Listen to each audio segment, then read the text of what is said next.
পৃথিবীতে কেউ স্থায়ী হয় না, হোক না সে ফিরআউন কিবা নমরুদ, কেউ ভবে চিরকাল রয় না।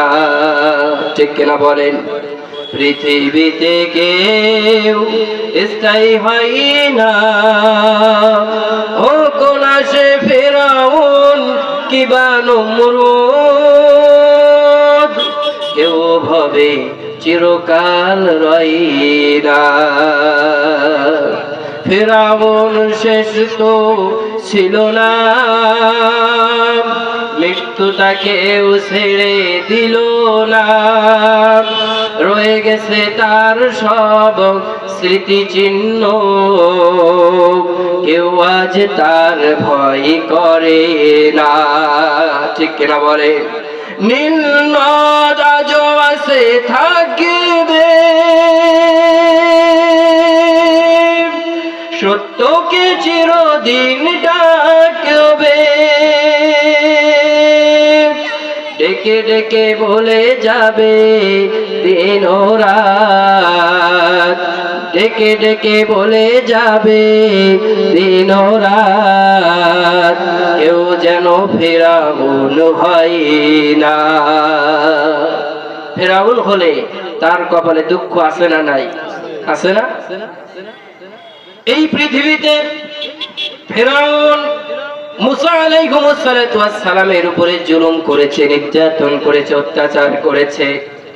এই ফিরআউন আল্লাহ রাব্বুল আলামিন তার শেষ পরিণতি কেমন করেছে আপনারা জানেন। ফিরআউনকে আল্লাহ রাব্বুল আলামিন নীল নদের পানিতে চুবিয়ে চুবিয়ে পৃথিবী থেকে শেষ করে দিয়েছে। ঠিক কিনা বলেন? আবার ইব্রাহিম আলাইহিস সালামের সঙ্গে শত্রুতা পোষণ করেছেন যিনি, তার নাম হলো নমরুদ। আল্লাহ রাব্বুল আলামিন তার শেষ পরিণতি এমনটাই করেছেন, মাথার ব্যথা নিরাময়ের জন্য আল্লাহ রাব্বুল আলামিন পৃথিবী থেকে জোতা পেটা করতে করতে বিদায় করেছে। ঠিক কিনা বলে? আমার ভাইরা, আবু জেহেল এসেছিল আজ নাই, উতবা এসেছিল আজ নাই, সাইবা এসেছিল আজ নাই, আবু সুফিয়ান নাই, হিন্দা নাই, কেউ নাই। কোরআন আছে না নাই? কোরআন আছে। এখান থেকে 4 মাস পূর্বে ফিরে যান। এমন মাহফিল করতে হলে বাংলাদেশের কোর্টের দুয়ারে দুয়ারে যে আমাদের মতো আলেমদেরকে অনুমতি নেওয়ার জন্য কোর্টের দ্বারে কাঙ্কালের মতো দাঁড়িয়ে থাকতে হতো, ফকিরের মতো দাঁড়িয়ে থাকতে হতো। কিন্তু ওই নিষ্ঠুর বাহিনীরা, ওই স্বৈরাচারীরা কোরআনের মাহফিল হবে, অশ্লীলতা হবে না, গান বাজনা হবে না, কিন্তু সেখানে আমাদের কোরআনের মাহফিল করার জন্য অনুমতি তারা দেয় নাই।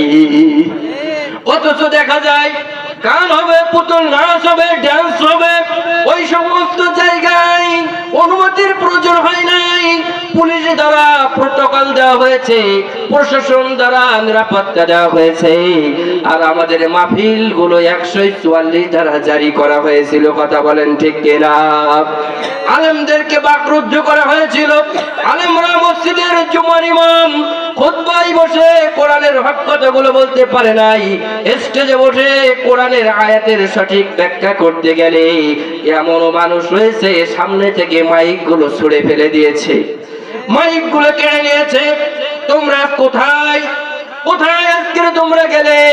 আল্লাহ রাব্বুল আলামিন সেজন্য বলেছেন, ইন্না বাতশা রাব্বিকা লাশাদীদ। আল্লাহ রাব্বুল আলামিন কাউকে সহজেই ধরে না, কিন্তু একবার যখন ধরে তখন আল্লাহ তাআলা আর তাকে ছাড়ে না। সম্মানিত ভাইরা আমার, তাহলে এ থেকে শিক্ষা নিতে হবে।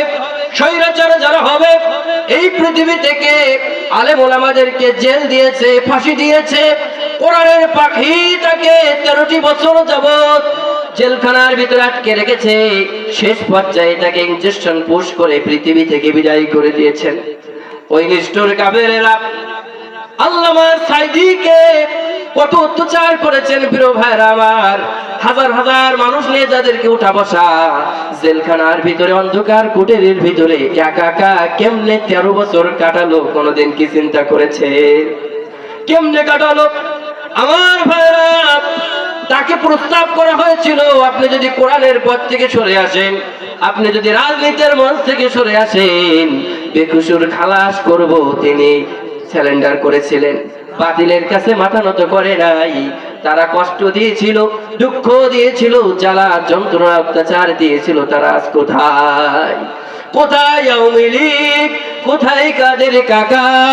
কোথায় গেল ওই জালেমের গরম গরম কথা? কোথায় আওয়ামী লীগ? কোথায় কাদের কাকা? কোথায় গেল ওই জালিমের গরম গরম কথা?